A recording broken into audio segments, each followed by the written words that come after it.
Hello, everybody. TGIF, Trade Geeks, it's Friday. Today's March 21st, 2025. And today's hot topic is another tariff update. The effectiveness of tariffs, the good, the bad, and the ugly. That's kind of our topic we've chosen for today.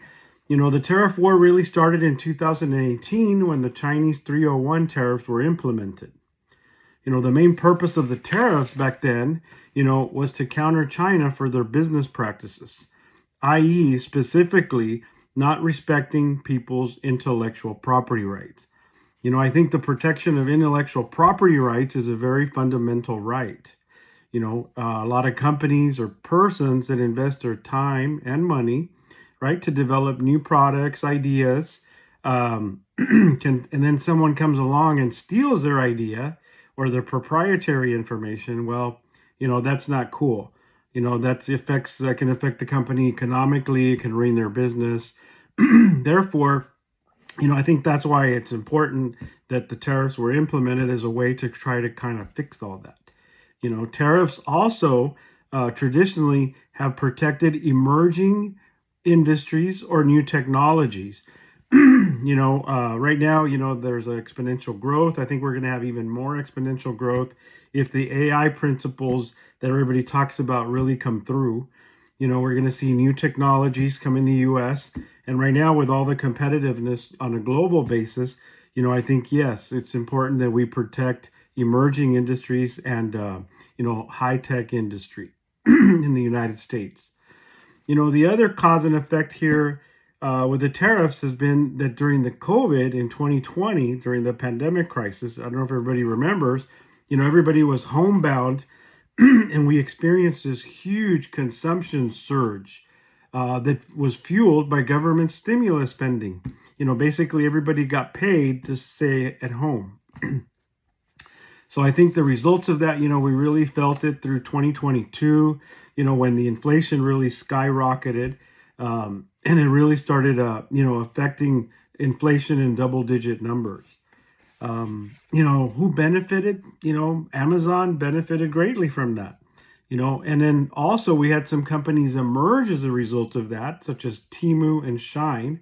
And we saw this huge rise in Section 321 usage, which is a de minimis program where you're allowed to import stuff on a fast track basis without any customs really procedure, as long as the value is under $800. We did a video on this on September 27, 2024, on the TGIF de minimis video. So check it out. You can get a background on the 321 if you need to. So today's China's GDP is estimated to be at 19 trillion. They're our closest competitor and number two behind the U.S. I think the U.S. is in the 30s already, like 33, 34 trillion market. So also kind of a figure to consider is that in terms of this, the United States is their largest trading partner for China. Directly or indirectly, the U.S. makes up about 20% or more of China's exports. So, this dependency does highlight, the importance of the U.S. and China trade relationship. Now we're sitting here in 2025, and we're looking at a lot of tariffs. A lot of tariffs have been implemented. It started with the Canadian and Mexico tariffs. Chinese tariffs now are up at 45%.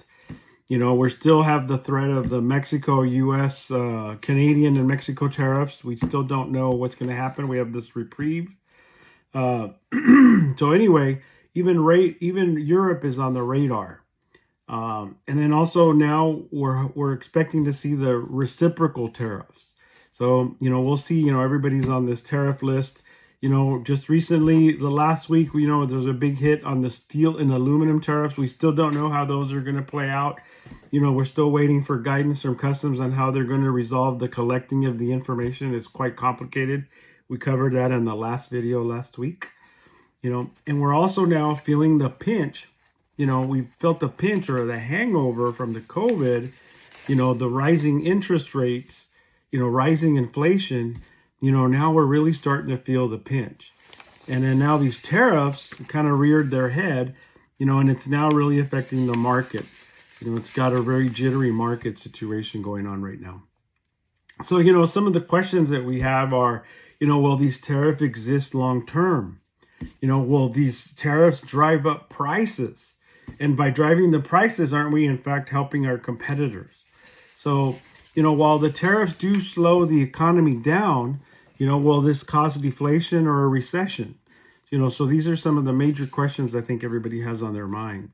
And while we don't have a crystal ball, we only have our past experience and our abilities to adjust to this as they happen.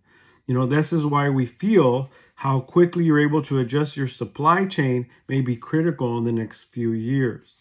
So here at TradeFlex, our slogan is, we make your supply chain simple so you can be nimble. So in my opinion, after a long career in manufacturing and supply chain, I think there's some tweaks that should be considered.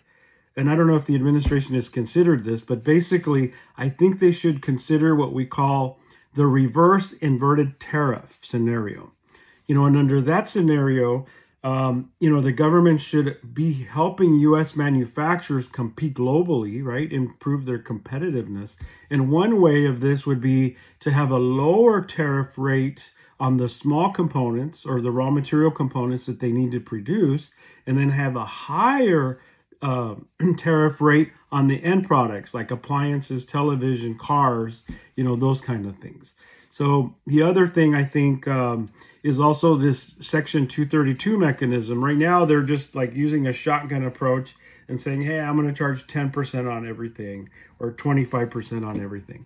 I think it could be deployed a little bit differently. What I like about the Section 232, and I've covered this in our very, very, earlier videos, was that, they can be very company specific.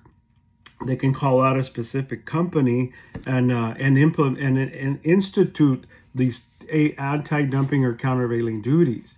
The only drawback of that is it requires some judicial action. So, they'd have to streamline, make the process a little bit swifter and more aggressive. But still, I think it would be more precise and avoid the consequences of this shotgun approach. So these are just some slight improvements, that I think would create a path for U.S. companies to be more competitive, or for U.S. manufacturing to be more competitive. And I think that's kind of the goal or the objective that everybody's looking at here. Here at TradeFlex, we have a proven and successful track record, right, helping people lessen the impacts from these tariffs.